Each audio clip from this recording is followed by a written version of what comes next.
Alright, so I'm going to attempt to make a YouTube video here. I'm trying to make this quick.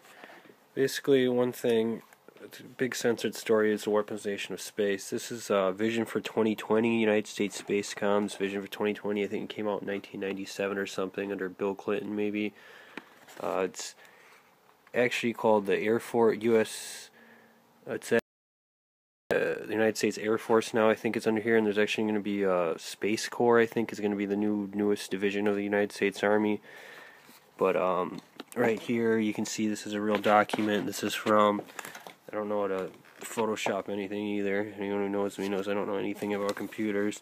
This is from defenselink.gov. Yeah, defense.gov this one is from, and it talks about, but I think one of the more interesting things, it looks like obsessed with Star Wars from the 80s or something made this. It I think right here in the introduction it says a lot. Someone pointed this out to me.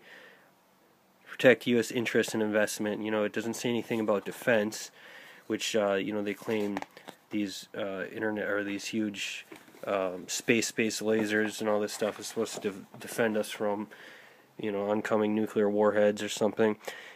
Page 6 has an interesting part right here about basically saying due to globalization there's going to be a widening of have and have-nots, which will be basically countered by a highly dynamic operation tempo. I mean, you can read this whole thing yourself, which I'd recommend. Actually, Noam Chomsky has said this should have been front page news.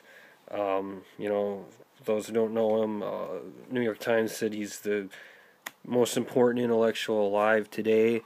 Michio Kaku, people probably recognize his face at least if they saw him. He's been on like Nova and all kinds of things. He's like Japanese-American physicist, astrophysicist. I can't think of his exact title, but he highly elaborated on M theory. He's basically our Einstein of today, connected to subatomic level to or whatever.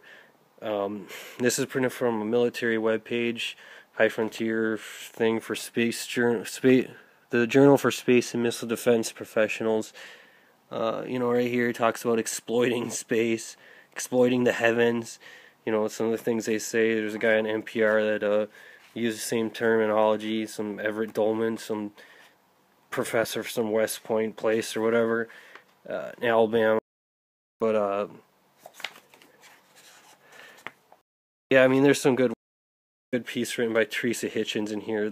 She's the Center for Defense Information director, and I mean, it's one of those things you'd have to look at. I mean, anyone want to comment on this, they can have me send you more links and information about this.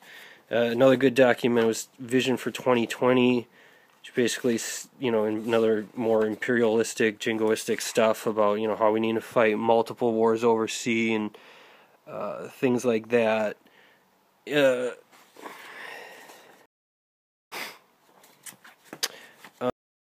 I guess I'll just stick to that for now.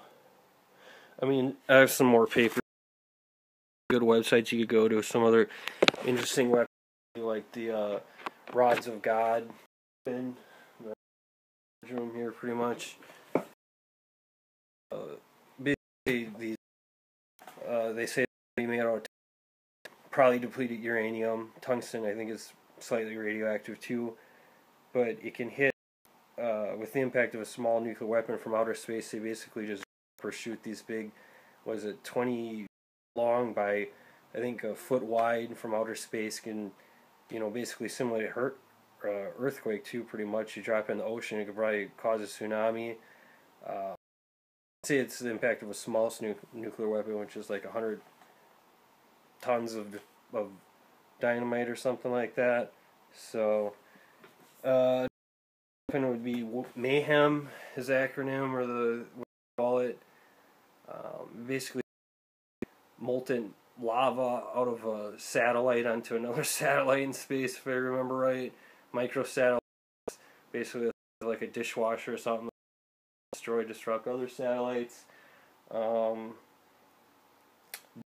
It was pretty interesting. I think they were basically like little small flat satellites that can spy everywhere in the world. The United States has way more majority of those, and space turf call it in space weapons, spend way more than everyone else. The whole world wants us to not weaponize space. Prevention of arms race in our space resolutions have been around since probably at least the 60s, I'm quite sure, things similar to it. And every year, it seems like it's growing more and more nations.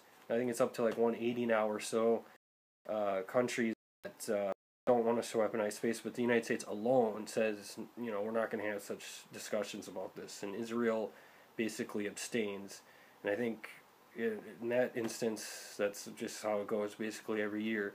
Once in a while, when you have unilateral votes in the UN with like Cuba or something, or sanctions on Israel, it seems like it's all basically U.S. versus everyone else, and once in a while there's like Micronesia or some other small island or something that will vote with us.